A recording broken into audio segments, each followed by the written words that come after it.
Sa po është mbyllur ndeshja e basketbollit, Superliga basketbollit për meshkuj, Vllaznia mundet në Pallatin e Sportit në televizion Arsibi Kurçar Skënderbeu me shifrat 84-97. Bruno Topi, trajneri i ekipit Kurçar në këtë moment në intervistën tonë. Urime profesor. Faleminderit për urimin. E pritshme nga ana juaj përballë një Vllaznie që në fakt ka bërë mirë këtë sezon.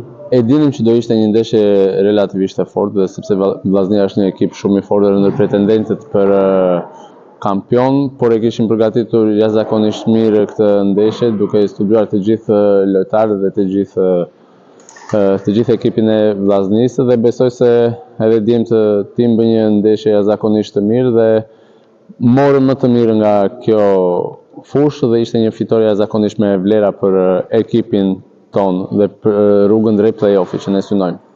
Vllaznia dyta në renditje pas ekipit kryesues dhe ekipit kampion Lergjan Beslidhja, Skënderbeu 7, por fusha e lojës tregoi të kundërtën. Në kampionatin që kemi, përveç ekipit të Beslidhjes, që është një ekip shumë i konsoliduar, të gjithë ekipet e tjera që nga vendi 2 deri tek vendi 6 janë pothuajse në të njëjtin nivel dhe të gjithë luftojnë me njëri tjetrin.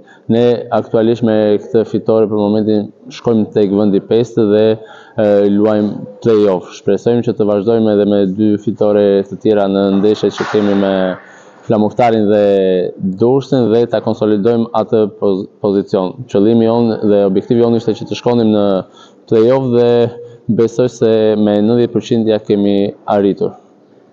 Thatë pak me heret jashtë kamrës se sot përfituat ndoshta edhe nga mungesa në fushën e lojës të shtatartit të Vllaznisë Kladikiri. Kjo ishte një diçka e mirë për ne, për lojtarin është fati keq që nuk lojti, sepse askush nuk dëshiron që lojtarët mos të luajnë, por ndodhi dhe ishte fat për neve sepse mungesa e një lojtari si qendre si Kiri është kryesore. Lojtari Kiri është gjysma e ekipit të Vllaznisë dhe për ne ishte jashtëzakonisht e mirë që ai nuk lojti. Çfarë shkoi më tepër mirë tek skuadra juaj? Kontingjenti amerikan në fakt ishte shumë entuziast në lojë dhe thuajse gjatë gjithë lojës me pesën amerikane. Po, në gjatë gjithë kohës pothuajse 6-7 veta kemi dhe këta djemtë amerikanë kishin një dëshirë jashtëzakonisht të madhe për të lojtur dhe një ego jashtëzakonisht të madhe për të fituar dhe kishin përgatitur jashtëzakonisht mirë këtë ndeshje. Sulmet e shpejta, sidomos në pjesën e dytë, na dhanë shumë rezultat, nuk na eci aq sa duhet gjuajtjet për 3 pikë, siç ne bëjmë zakonisht me përqindje gjuajtje për 3 pikë, por që arritën të bënin një mbrojtje të mirë dhe mbrojtja zonit që ne përdorëm kundrejt Vllaznisë eci jashtëzakonisht mirë dhe kishin të vështirë për të shënuar 3 pikë dhe nga kjo përfituam. Objektivi i Skënderbeut në fazën finale të play-offit?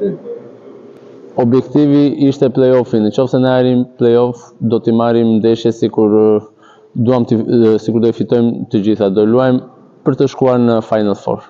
Pse mos? Profesor, faleminderit. Urime për fitoren. Faleminderit juve. Faleminderit.